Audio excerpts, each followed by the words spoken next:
Hey guys, have you heard of Goldbelly? It's this amazing site where they ship the most iconic, famous foods from restaurants across the country, anywhere, nationwide. I've never found a more perfect gift than food. Goldbelly ships Chicago deep dish pizza, New York bagels, Maine lobster rolls, and even Ina Garden's famous cakes. So, if you're looking for a gift for the food lover in your life, head to goldbelly.com and get 20% off your first order with promo code GIFT. That's goldbelly.com, promo code GIFT. How would you like a 15% discount to my daily email, the stack of stuff, the show notes, discounts to the conference, all of that? All you need to do is text the word show to 33777. You'll get the annual subscription with a 15% discount to my daily email. You'll get the stack of stuff, the links to the show notes, discounts to the conference, and so much more. All you have to do is text the word show, S-H-O-W, to 33777. Text show to 33777.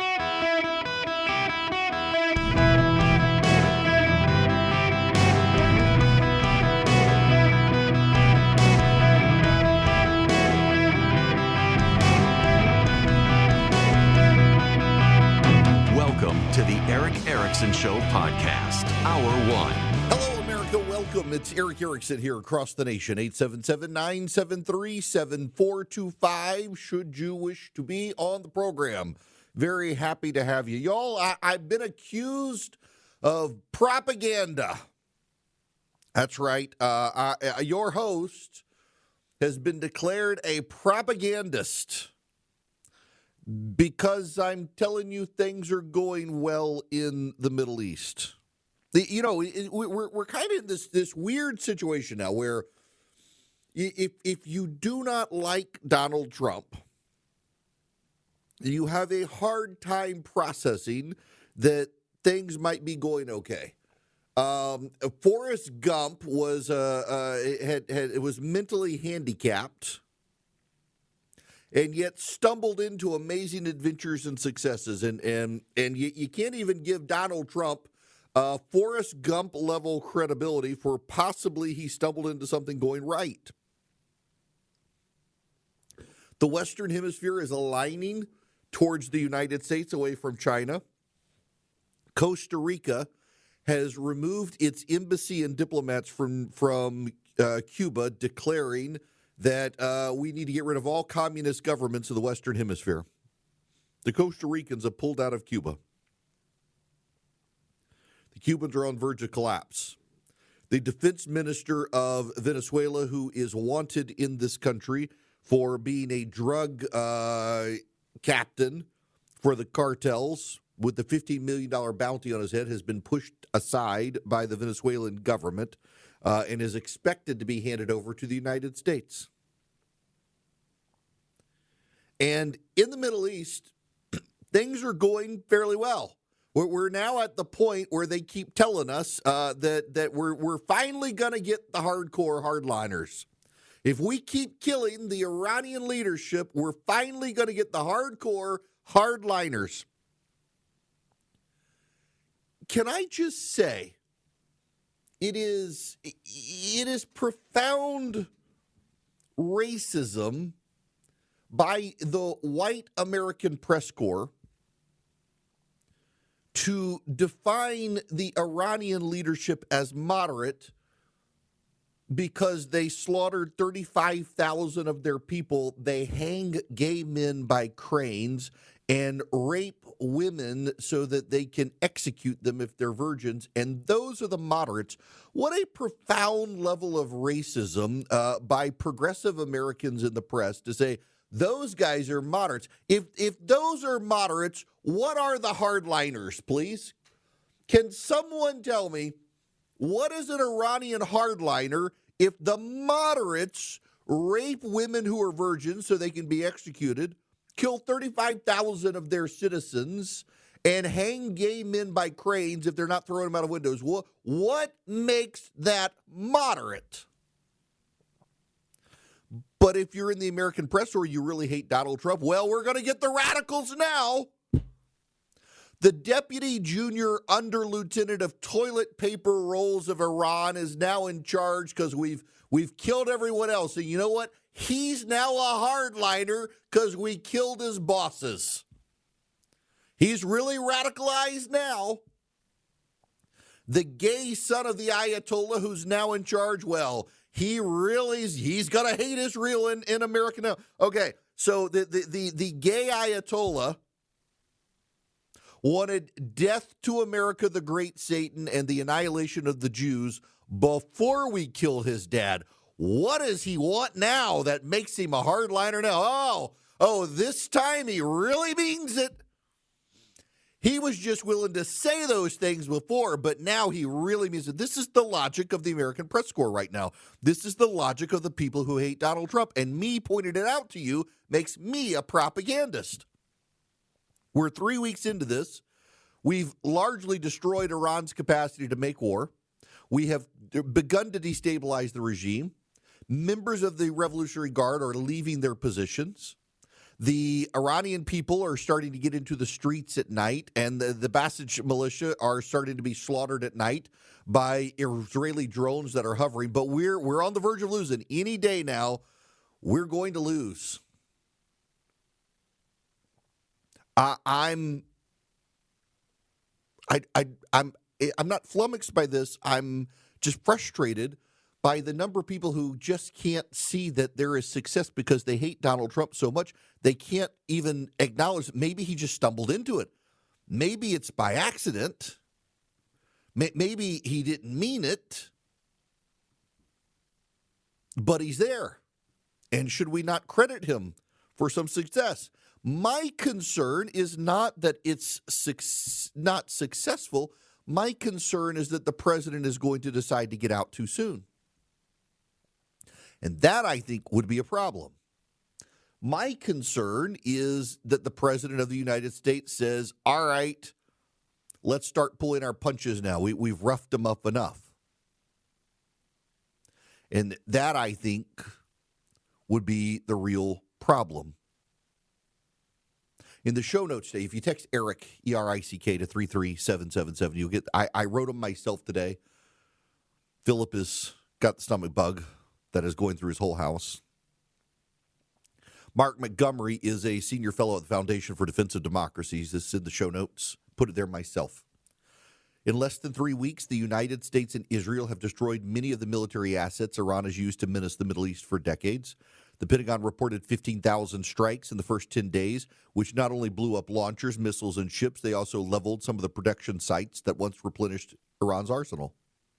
At least another 2 weeks of attacks will be necessary to ensure the regime cannot pose a serious military threat for several years if it survives at all. Forcing the threat from Tehran into remission certainly would constitute a military victory, arguably the United States' first in Iran since 1979.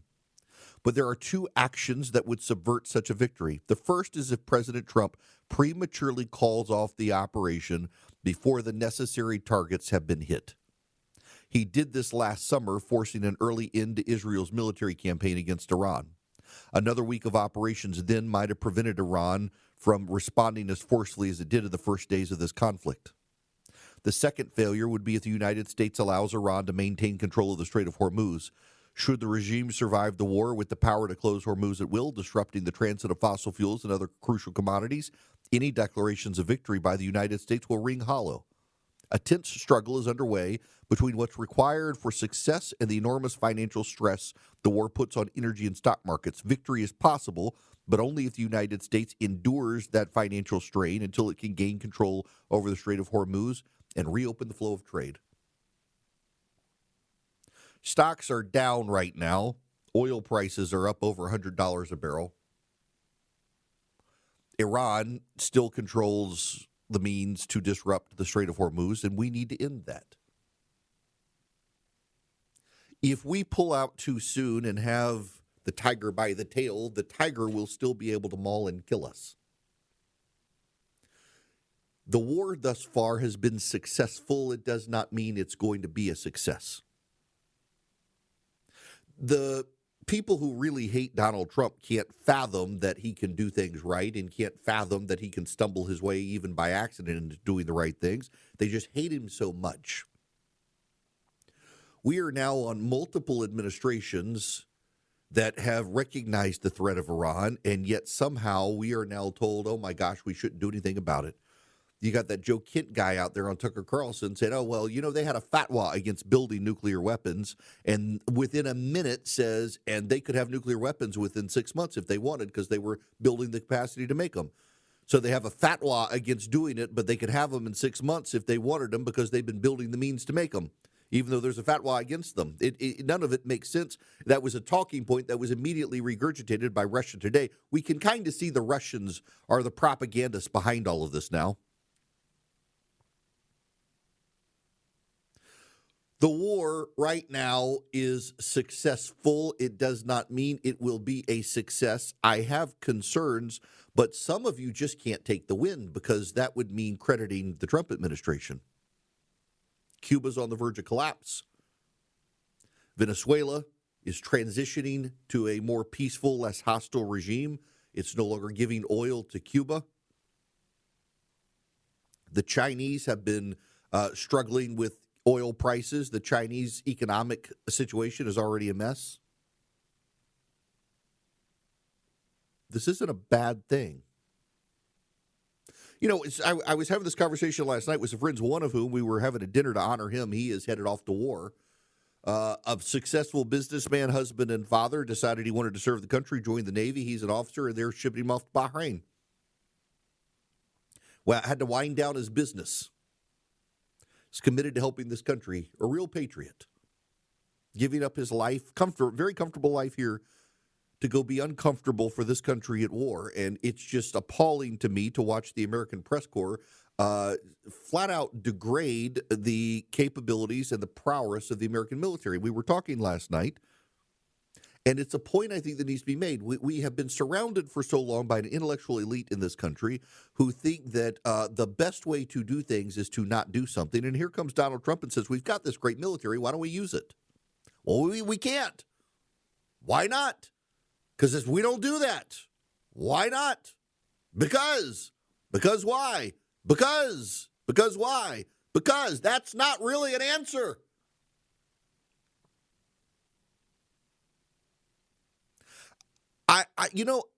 There's a line in the movie Schindler's List. Something about the real power of a man is knowing he can take someone's life and not. That's real power, something like that. And I think that sentiment has pervaded the intellectual elite of this country. Knowing we have this great military and never using it is actually real power. Demonstrating our power, well, that's not power. The Chinese are like Timu Navy. They sent a bunch of missiles, rockets, drones to Iran, and they all collapsed and failed. The hypersonic missile Iran fired broke apart in midair. The Chinese Navy has one aircraft carrier. It runs on diesel. It caught on fire. They have fielded no nuclear-powered warships. The United States stands apart from everyone else. And the president is using it to shut down a major enemy of the United States. And by pointing out to you the great success we've had in 3 weeks, pointing out that in these campaigns, they typically go for a minimum of 5 weeks, which was what the president said we would be doing, a 5-week campaign. People are like, oh my gosh, we've lost. We're all going to die. Look at oil prices. Yep, oil prices are concerned. Iran knows it. Iran is using economic weakness to sabotage Donald Trump. Iran thinks if it can economically sabotage us by starving the supply of oil through the Strait of Hormuz, that will force the president to back down. And the media is doing everything they can to make that point. The media and the people who hate Donald Trump are screaming about this. No one's even questioning, should we leave this regime in power? I don't think we should. A month ago, they murdered 35,000 citizens of Iran. Today, they hanged 3 young men who were protesters a month ago. They hanged a famous men's wrestler, a champion who's won repeatedly for his country, and Iran hanged him because he went to the protests, because he's not aligned with the regime. Iran is an evil regime. The idea that now we're going to get the real hardliners, now we're going to get the real radicals, because the moderates, they just built nuclear weapons. They didn't actually use them. The moderates, they just rape women so they can kill them. The moderates, they just hang gay men. The moderates, they gun down 35,000 of their residents. Now we're going to see the real radicals. Now we're going to see the real hardliners. It's a level of racism and how this is processed by the mostly white American press corps. The president sent our military in to end Iran's capacity to make war. Even if we put them into remission for some time, we will have brought peace to the Middle East.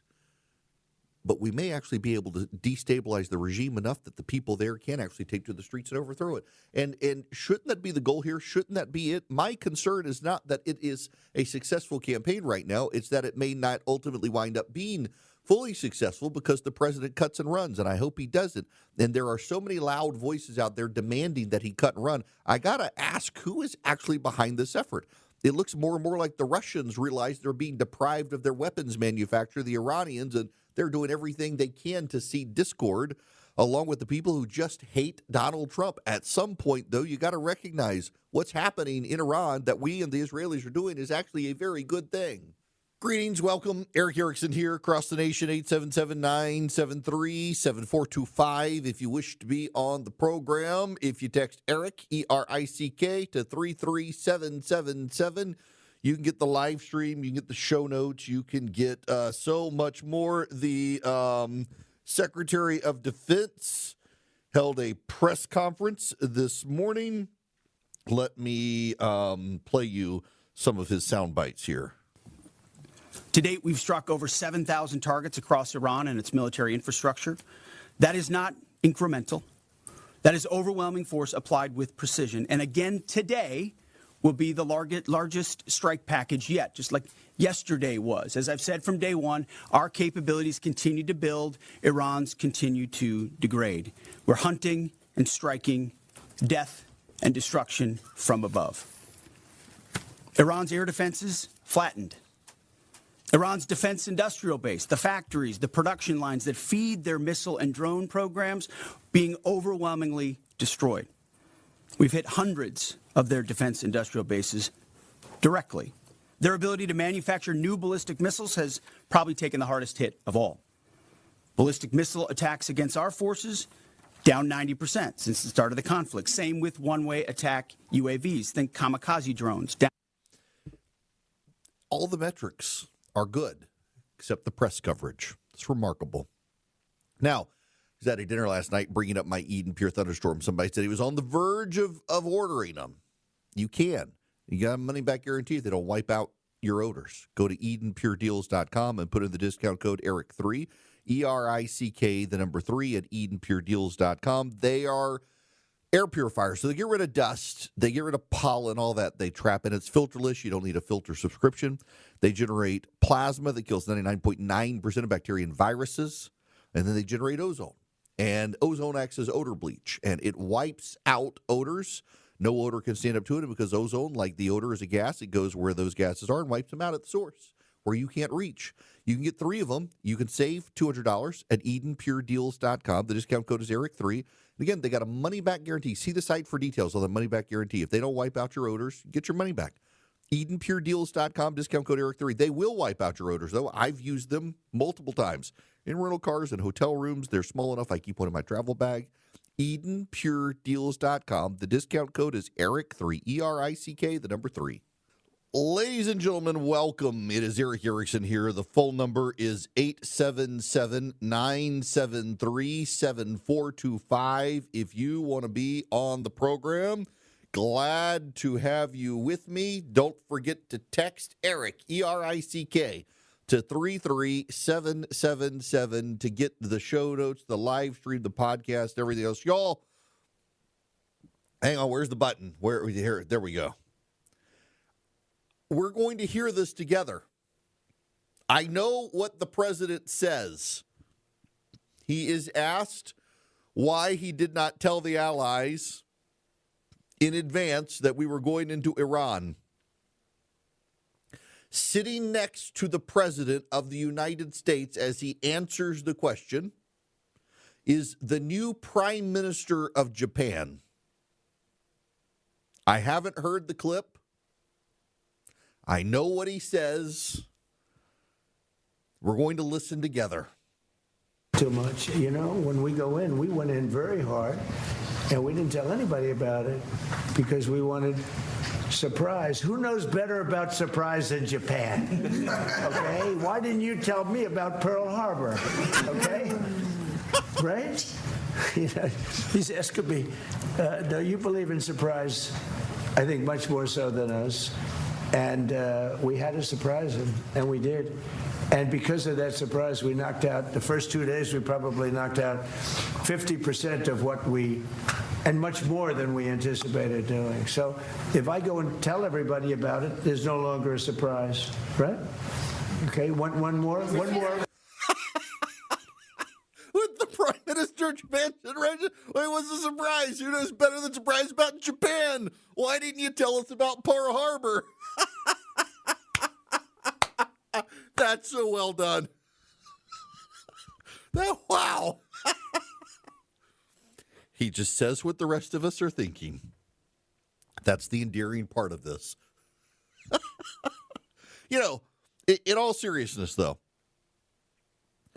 given the infiltration the Iranian regime has around the world, remember, Iran infiltrated the Biden and the Obama White Houses and the Defense Department. The crazy situation with Iranian spy networks around the world. We had all of the Iranian leaders in a single place, and we blew them up, which would not have happened had we told anyone we were going to do this. I understand the desires of some that the president should have made a case to the public for doing this and that people might support him. But let's be real honest here. Half the country hates his guts. They would have never supported it. But also, had he done so, it would have given Iran time to put things in position to make sure we couldn't get to the various assets they had that we wanted to wipe out, and we probably would have started having them on Zoom calls instead of getting in person together. It was a good thing. It was a very good thing that he kept his mouth shut. I'm flummoxed by the sustained negativity of the American press. I mentioned yesterday the Athens Banner Herald and multiple other newspapers around the country on their front page put up about the mourning in Tehran as they bury the dead. And it's a mother who's holding a picture of her dead son, who was an Iranian soldier who was complicit in the murder of 35,000 of his fellow citizens. And the Athens Banner Herald, nor the Detroit Free Press, nor any other publication that put that at the top of their front page bothered to cover the 35,000 murdered by that guy in the Iranian regime. There's just relentless negativity, nonstop, and I'm not willing to. I'm willing to tell you I got concerns. I do, but I also think in for a penny, in for a pound. There's no reason to let go of the tiger by its tail so it can maul us. A little bit more from the Secretary of Defense.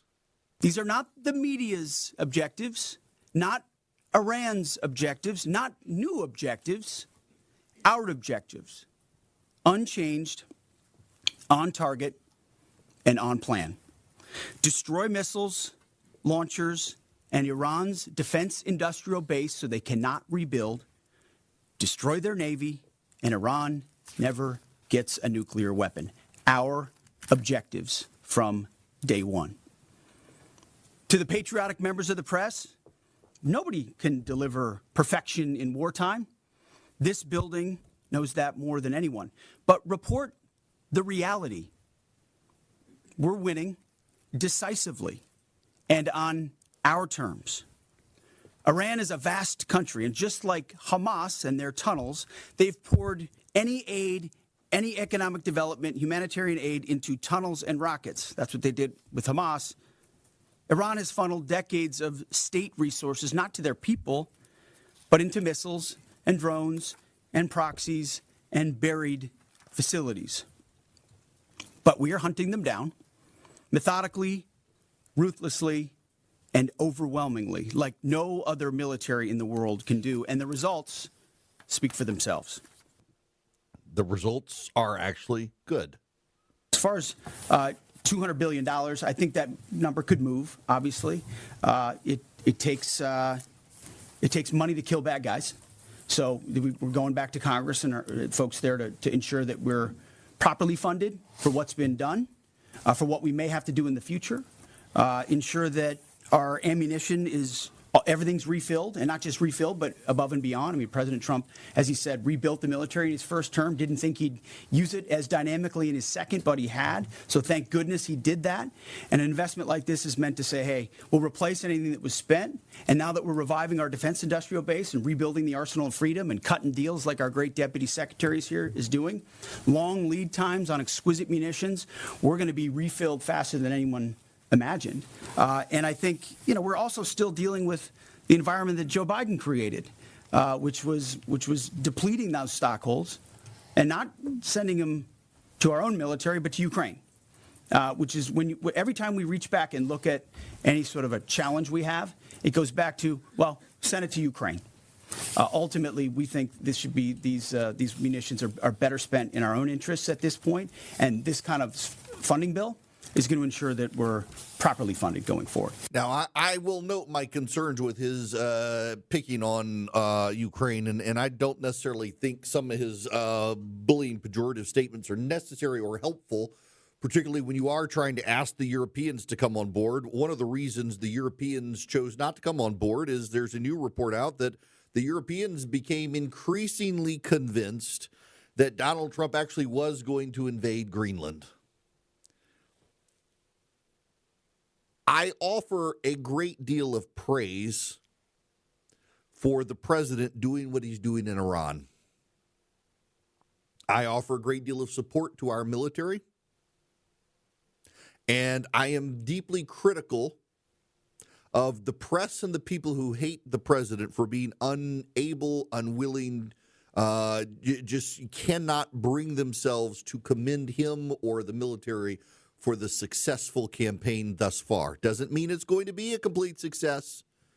If he pulls out too soon, it's going to be a disaster. But right now, we're doing a remarkably good job. And the president and his team deserve to be commended. Concurrently, one of the reasons our European allies haven't wanted to help us isn't just that they have a hard time getting ships to sea. It's that, they moved troops to Greenland convinced that the president really was going to invade. There's new reporting out today that the Danes sent a team of special forces to blow up runways in Greenland in case the Americans did attempt to invade Greenland. They sent blood supply for soldiers just in case. Now, I want you to think about that. We are allies with Denmark, and they were rubbed the wrong way so badly by Pete Hegseth and Donald Trump and others in the administration insisting that we were going to take Greenland, that they really did think we might go to war. And it really does turn out when you crap on your allies all the time, they don't want to be your allies nor help you. And it is not a surprise to me that our European allies have largely not wanted to assist us in the Middle East after the crap Donald Trump has put them through in the last year. He has treated the European allies badly. You can say they deserved it. That's fine. In many cases, I think they did. But you also have to acknowledge he treated them badly. So to treat them as badly as he did and then say, hey, but now come help us, don't be surprised when they don't want to come help. This is kind of a basic thing in diplomacy. The president has bullied our allies. Our Muslim Arab ally partners are now really concerned that the president's going to cut bait and get out of the Middle East. That is their biggest concern. Remember, it was the Saudi crown prince with the Israelis behind the scenes telling the president to keep bombing. And it is, as of now, from what we are told, still the Saudi crown prince who is insisting to Donald Trump, you got to keep bombing, you got to keep bombing, you got to keep bombing. He's not wrong. The president needs to keep bombing. The president doesn't have to put ground forces in Iran. He's going to have to blow up the munitions coming in from Russia and from China. The Chinese, by land, are moving munitions into Iran. When they get to Iran, we're going to have to blow them up. We're going to have to be firm about that. If we walk away from our Arab partners now and leave them to deal with Iran, they're not going to be our partners.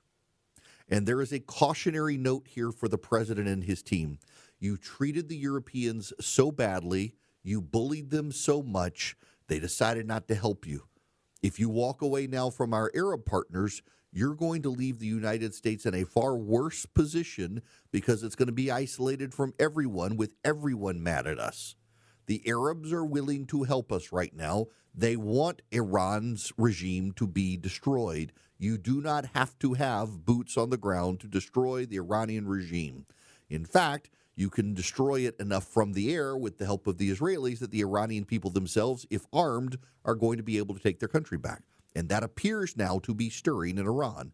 There is a great growing body of data that suggests that the Iranian people are starting to realize it's becoming safe for them to go outside. The Iranian people are now starting to take pictures on their phones and text them to the Israelis of where the Bassets are hiding. We now know that one of the top deputy defense ministers who was killed by the Israelis was hiding in a tent in the woods outside Tehran, was seen by someone, and his coordinates sent to the Israelis so they could kill him. The Iranian people are helping the Israelis and the Americans target and kill regime leadership. The constant spin by the press that, oh, now we're going to get the real extremists. Now we're going to get the real powerful. Now we're going to get people who don't want to surrender. At some point, there aren't going to be enough of them left to matter. Doesn't matter how extreme they are. There aren't going to be enough left of them. But we can't walk away. It appears we're going to end sanctions on Iranian oil already afloat to ease global oil markets, and that helps China. We had deprived China of some oil. They had to restrict their capacities, and now they can go back up to full force. They will have to pay market rates, though. We're trying to balance keeping global energy markets stable while also wiping out the Iranians. We're doing a pretty good job of it. Gas prices are still lower than they were when Joe Biden was president. But I would just advise this administration, stop crapping on your partners. Stop treating we've all got issues with the Europeans. They're headed towards Islam. I mean, you got less than 10% of the populations of some of these countries are Islamic, and they're bending over backwards for them. There's a story out of Great Britain the other day that they're going to de-whiten the history of Shakespeare. The British, in particular, are some broken people these days.